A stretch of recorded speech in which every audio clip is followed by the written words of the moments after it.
let's go to right away to our special guest. You all know him for his amazing looks. This is Shad that is going to be joining us right now on this special event. So, everyone, welcome Shad. So, hey Shad, how are you? Oh, mate, I am very, very good. And how are you, good sir? I am very good. How have you been enjoying the life so far? Life, generally, gosh, life is going 100 miles an hour, and I'm just trying to keep up. There are amazing things happening on my end. And of course, the short film is a very big part of that as well. I mean, it's just coming together. It's crazy how well things are going. The Kickstarter has done phenomenally well. I just want to thank absolutely everyone who has donated, which and every donation has meant the world, like really.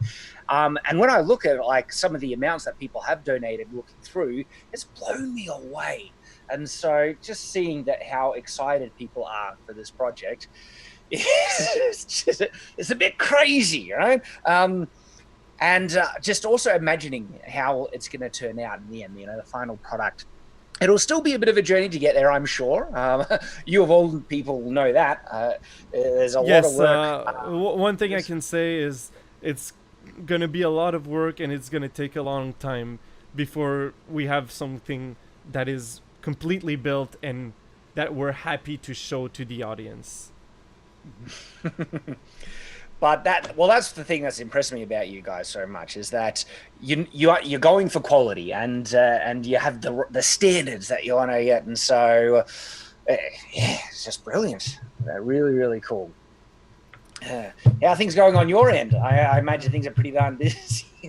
Right now, things are pretty busy, and I'm guessing it's gonna slow down after the end of the Kickstarter.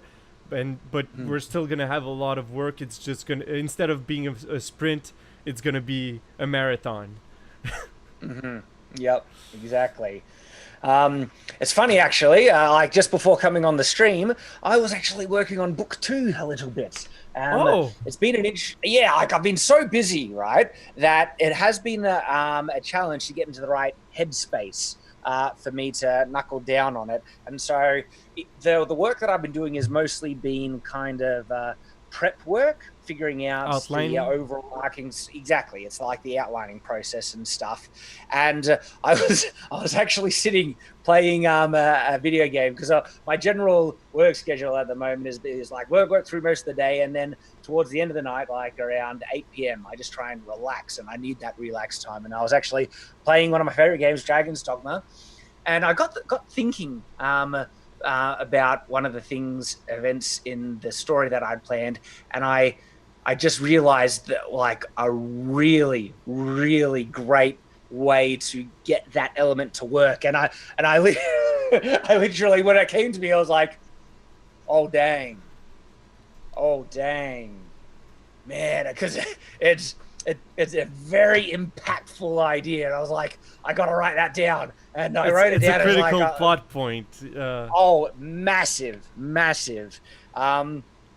It's the next book. I'm really excited to see because the outline is basically all solid now, and I'm well into chapter 1.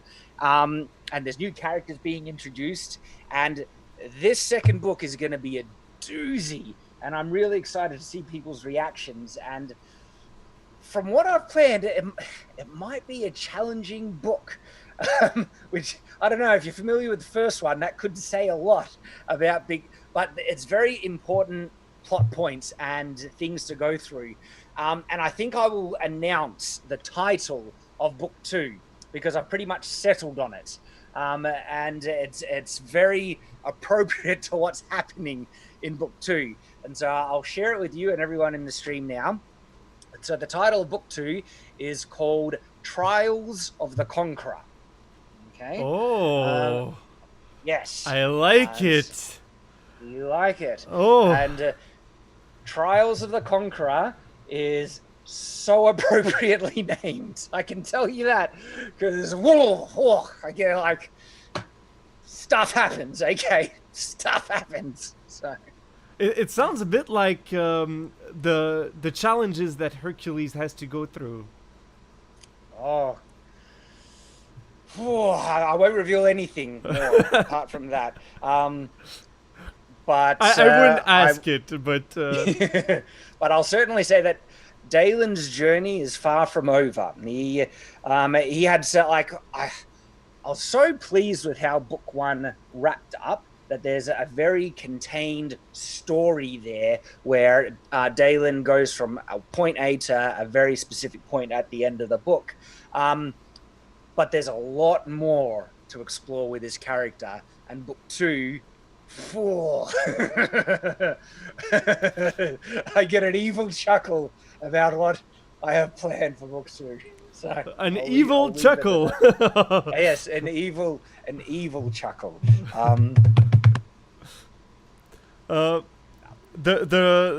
Sylphin says the third book is going to be Revenge of the Conqueror. The thought crossed my mind, but for some reason it's already taken, and I'm not sure it'll work too well for where Dalen will be going, because I mean, like, I probably won't name the third book this, and when I say probably, it's basically I won't be, because it won't fit. But I had just toyed with the idea of, I wonder how people would react if I named it like of Rise of the Conqueror or something like that. It might give people the wrong idea. I don't think you want to do that. I don't think you want to use that. Yeah, Rise of something has been tarnished forever ever since. I was like, maybe. Well, maybe at least not. for Let's a not few do years. that. At least for a few years. But you've obviously, people obviously have caught on to the naming conventions of the books now. It's going to be obviously something of the Conqueror. The master plan has been revealed. But anyway, even though I do have larger kind of plot ideas for the overall story, it's all focusing on book two for me at the moment. And yeah, gosh, like there's big stuff, and I'm not saying anything. It gets me excited, and it's stuff that's gonna get a reaction. I can tell you that much. So I have a few other suggestions. So yeah, Return of the Conqueror, Sorrow of the Conqueror, Light of the Conqueror, Dawn of the Conqueror, Twilight of the Conqueror. Ooh. Well, the thing that's mostly going to determine the title of the third book will be the events. I'll have to look at it as a whole and say, okay, what's the main theme or things that's happening, and title it around that. And it could be something like Triumph of the Conqueror, or something like that. But book two being named Trials of the Conqueror is so appropriate. The Last Conqueror, The Fellowship of the Conqueror. Fellowship of the Conqueror.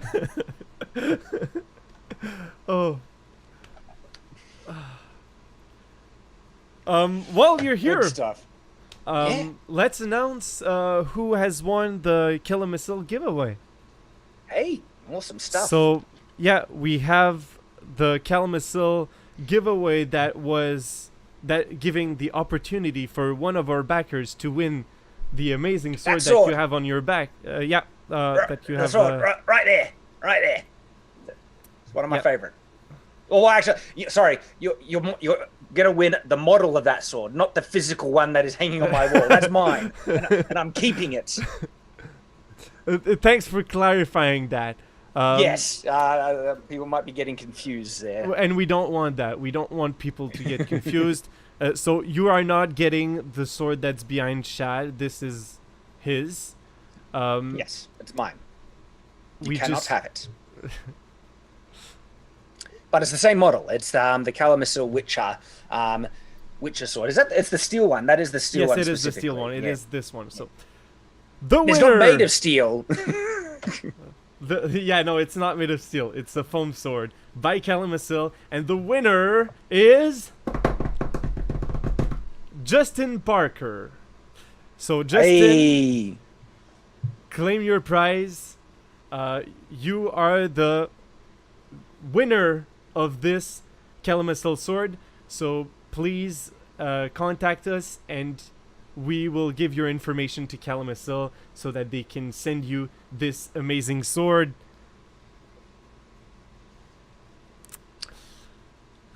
Congratulations, mate. You will love it as well. I liked it so much, I bought another one.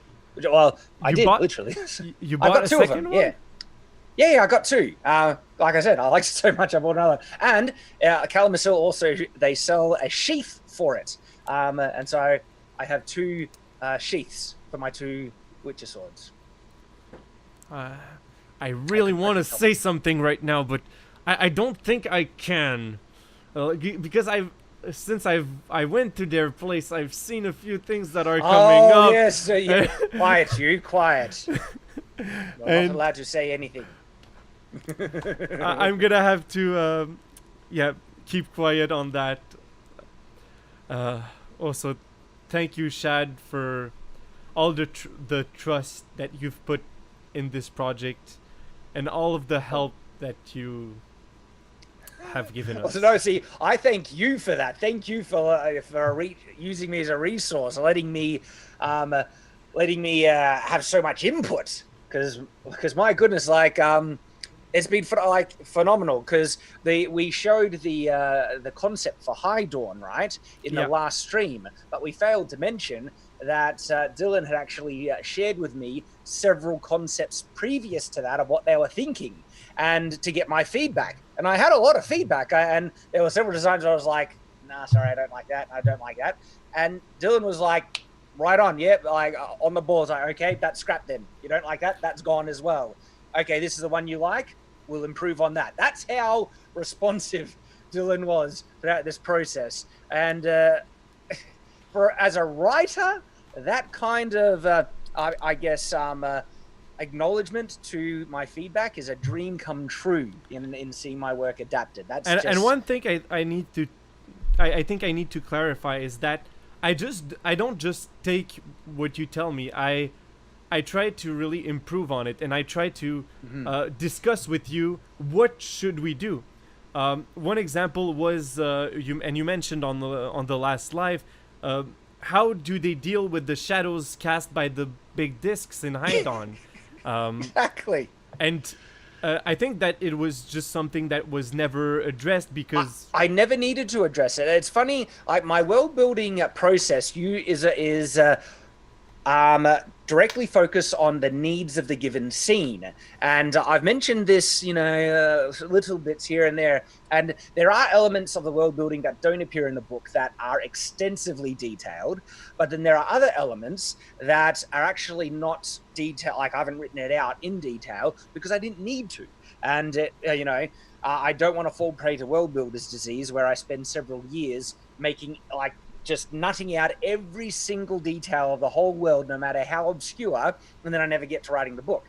And the other problem is I get so excited for the story that I just want to start writing. And so I actually started writing Shadow the Conqueror before I had finished world building it. And there were times in the story where I was writing and I came to something where, I hadn't world built that yet. I don't even for instance, the currency system. I'm pretty sure when I came to him daily needing to spend money, I was like, I haven't even written what they call their coinage. So I had to pause there, world build what I needed to, then go back to the story and I can continue. And then, of course, I'm still working on world building in there. And so this is a great example of one of those areas that I didn't need to figure out what was happening because there was no point where someone was specifically underneath one of the discs in the city.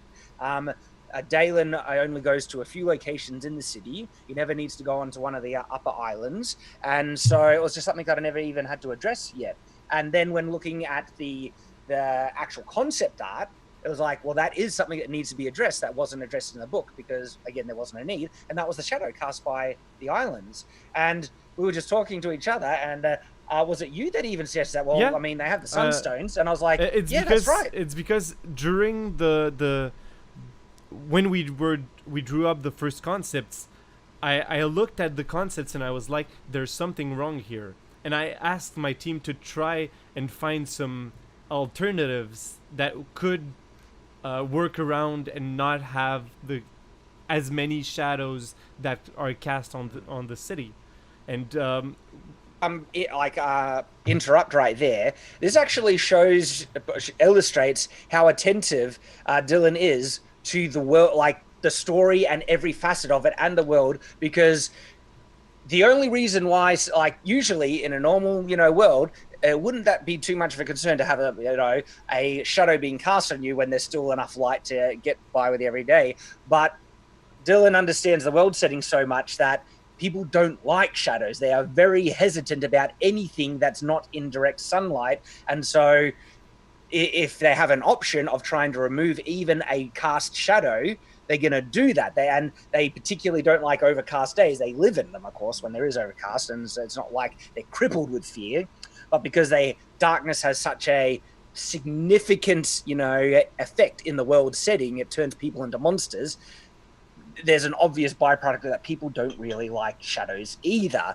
And Dylan was picked up on that completely and is like, that's an issue. These things casting large shadows on the city underneath, that needs to be addressed. And so Dylan started to address that right away because he's so familiar with the world setting, and he wants the world depicted accurately and is being mindful of that, which is just like, contrast that to hyperspace ramming, where it's like, canon world setting, forget that.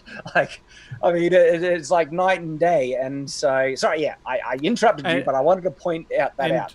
I really, really love our discussion, but I'm on a schedule and I'm already I get it. Like 30 minutes behind my schedule now. I really love our discussions, Shad, and we're gonna need to have you back on our show. Yeah, absolutely. A few other times. So yeah, because the Everfans show is not gonna stop right at after the Kickstarter. It's gonna continue right up until the film is released. So thanks, Chad, for having been here with us. It's really appreciated, and your support is appreciated. And it's my pleasure, man. Absolutely. Do you have a few last words that you want to say before you go? Nothing that comes to my mind at the moment, but I keep up the great work. Absolutely. And I hope everyone enjoys the stream. I'll probably see you. I mean, it's like, 2 a.m., almost 2 a.m. in the morning. I should get to bed. But... So have a good night, Shad, and see you another day.